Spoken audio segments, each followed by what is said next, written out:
Hello, ladies and gentlemen. My name is Pablo Amat, and I've been working on this video for about 2 weeks already with people from all over the world, from here, the United States, from Madrid, from Rome. And honestly, I think that it has a really beautiful message. So please enjoy.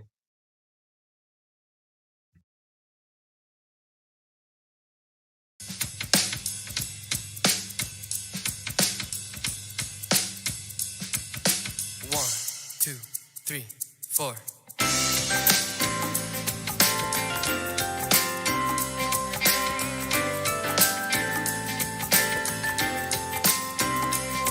Hey, me and all my friends, we're all misunderstood.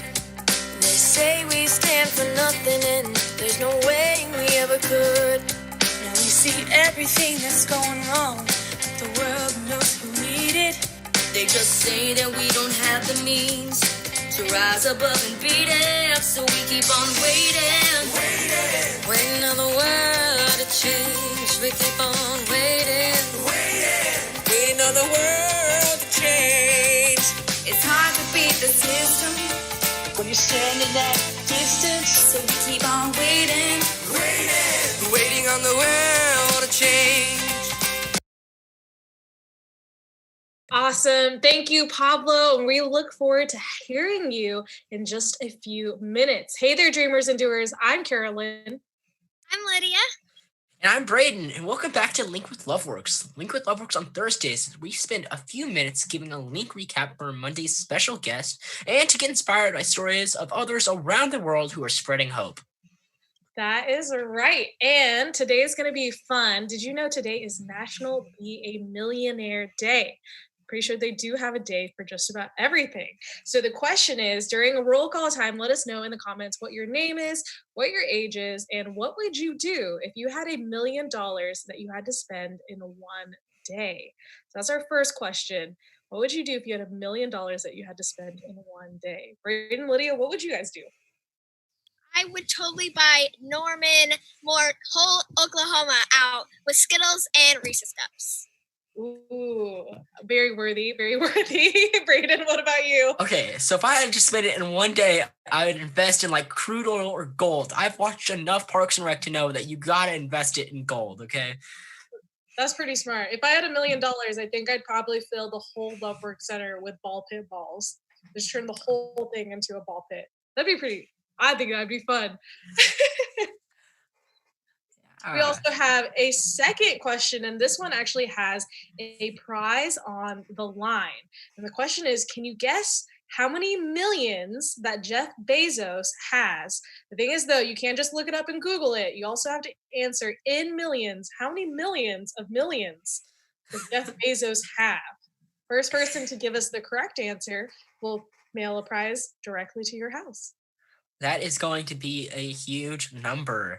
Again, thank you for tuning in to our 18th episode of Link. If that sounds surprising, it is, because it's 2 away from the big 2-0. So we're just going to jump right into the action and share our favorite part of the interview with Robin Bomar. She's the founder of the Birthday Project. She's a kindness consultant, wife, mom, and a friend. And so if you want to look up anything about her, check out the bdayproject.com. That's right. And we say we share, you share, let's grow together. Braden, what was your favorite part of Robin's interview? Yeah, so I really enjoyed the part where she was talking about how everybody perceives these as random acts of kindness. But as experience goes, she's learned that it's not random, it's the intentional acts of kindness that matter. So, what's funny is they always say random acts of kindness. But what I learned as an event planner is that you got to plan. So therefore, they're not really random as much as they're intentional. Big believer in intentional acts of kindness because it may feel random to the person who gets to experience the kindness. But we have to be really intentional. We decide if we want to do something nice for someone. Wow, that is so powerful. My favorite part was when we asked Robin about her favorite birthday project. She saw a couple of younger people who she believed were homeless, but was unsure what she could do for them. In an unlikely series of events, she ended up seeing them in New York City the next day. But this time had a blessing bag packed with essential items. Here's what happened. born, I really had hoped and wished I had done something for him. And anyway, he ended up looking at this bag, he and his friend, and his whole demeanor softened. And I actually thought as I gave it to him, I don't know if he's going to want this. And he was so kind to me, and he asked if he could hug me. And his friend opened up the bag and she said, "Oh my gosh, a comb. Oh my gosh." And my kids were like, because they said as we walked away, like, "I've never seen anyone be excited about a comb." And so it was one of those reminders that we can sort of talk ourselves out of something that seems simple or that we don't think is a big deal. But we were able to sit and chat with them a little and do something for them that they really appreciated, but it really blessed us to be able to feel like we could make a difference in something that was really, seemingly easy. Wow, that's just really inspirational. Also, knowing that was one of her very first birthday projects. So, in the comment box below, feel free to share your favorite part of Monday's interview and let us know if there's any future guests you'd like us to feature on Link with Loveworks. And I think that brings us to our next segment. And speaking of all those features, around hope around the world. And so, we're going to feature a bunch of people getting creative and spreading hope during these difficult times. Yes, an awesome story about hope around the world was when 56-year-old Maria Therese, located in Illinois, was out of work due to the pandemic. So she decided to bring people and squirrels joy by making a squirrel picnic table for everyone's favorite furry friend. She has sold more than 130 tables in a week in her hometown. I've got some squirrels in my backyard, so I'll make sure she airmails my squirrel table. Check out this photo of our furry friends enjoying their custom tables. That is just awesome. I have some squirrels in the backyard. I don't think they're nice enough for picnic tables, though. Our next story is with Pablo Amat. He is a junior from Miami, Florida, who gathered 43 other students ages 13 to 19 to collaborate to create a music video, a cover of the song Waiting on the World to Change by John Mayer. So, Pablo, what inspired you to make this music video? Well, I've seen a lot of musicians from all over the world making videos like these, but the thing is that all of them were professional. And they did videos in a huge scale and they were amazing, right? So I took it upon myself to make a video with people my generation to send a message out there. Wow, oh my goodness, that's so cool. Our second question is, do you have any other musical plans or big dreams you're working on? Well, lately I've been writing a lot during this pandemic. I've been writing a lot of songs and a lot of, new songs, basically. So I want to be able to share that with the world too. Wow, and so we're going to have to look out for you coming on the billboards pretty soon. You're writing these songs. So do you have anything you'd like to say to encourage your fellow generation during this pandemic? Honestly, the only thing and the best thing you can do is just be patient because it's a very slow and very important matter. So just wait on the world to change, I guess. Thank you so much. And thank you for coming on the show. We really appreciate it. Wow, that's so cool. So our next story about hope around the world is 11-year-old Y. Curry made history with the first ever 180-degree turn on a skateboard. For all those who don't know skateboard lingo, including me, it's 3 full turns. Check out this awesome video.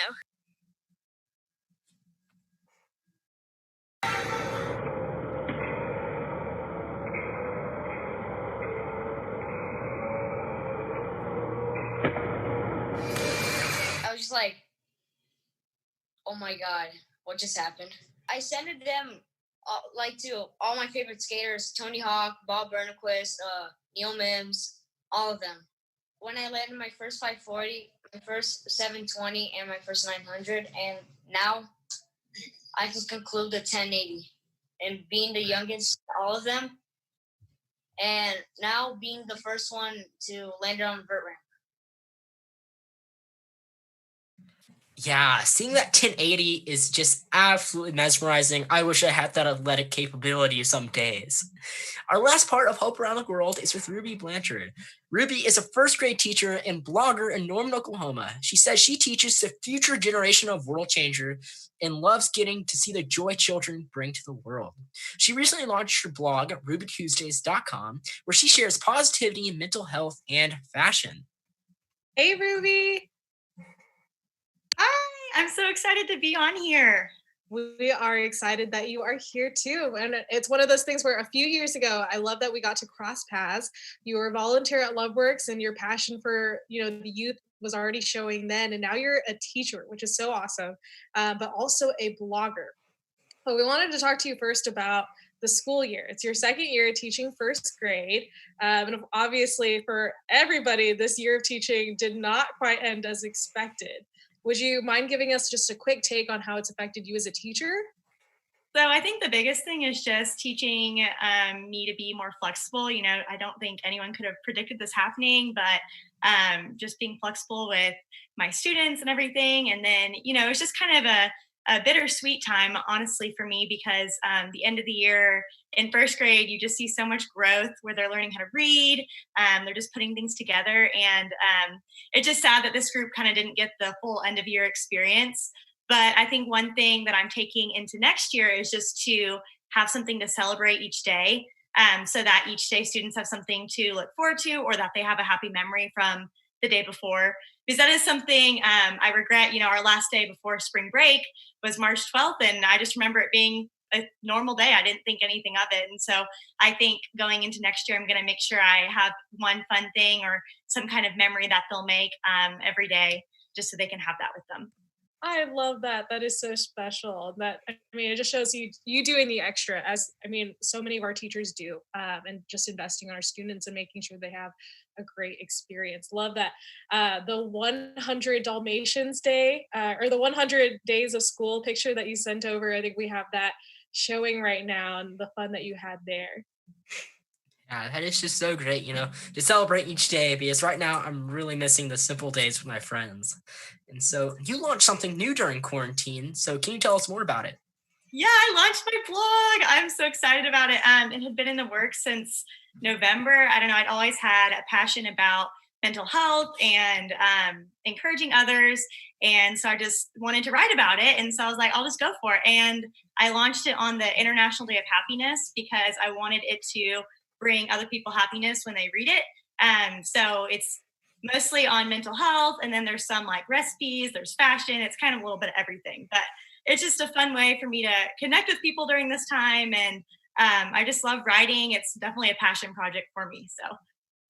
Well, I love it. From all of the rainbows, of course, those are one of my favorite things to look at too. To just like the raw and honest takes that you have is really refreshing. And so mental health is a passion of yours. And so when it comes to mental health in kids, do you have any tips for our listeners out there? So for me, I think a lot of mental health is like managing how you're feeling.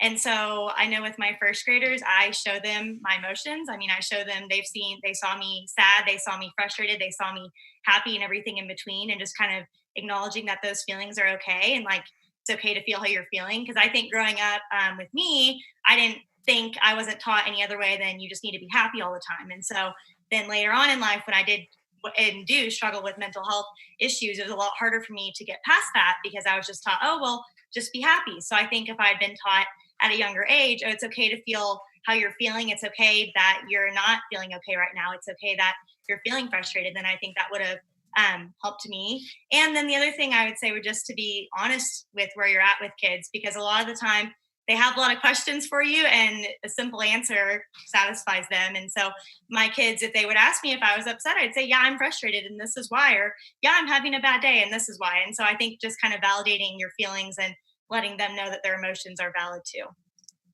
That's just really, really impactful. And so what advice would you give to your middle school or high school self, which is a question we love to ask for our guest?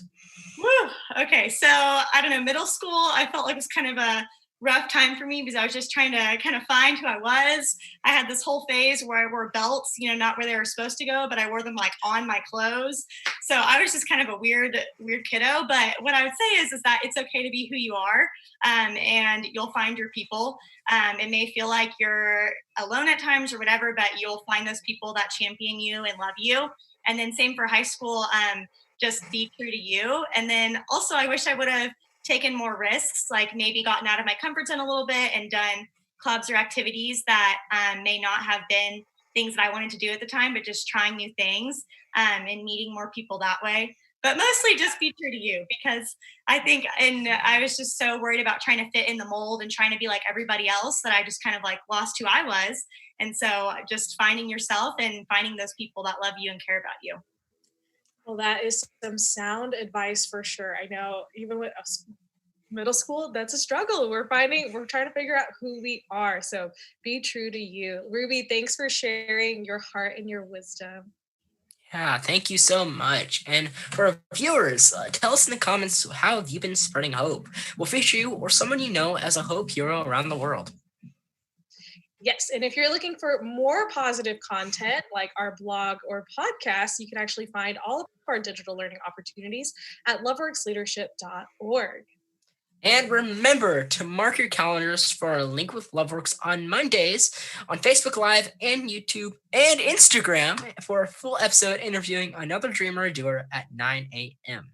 And so we're so thrilled to announce that Elizabeth Grantham will be our next Link interviewee. Elizabeth is a 17-year-old student from Oklahoma City. She is the co-founder of Beats of Good and a co-author of The Girl Chronicles, which is written to inspire young girls to find their girl power and use it for positive change. Wow, I can't wait. And remember, real leaders don't blend in, they stand out.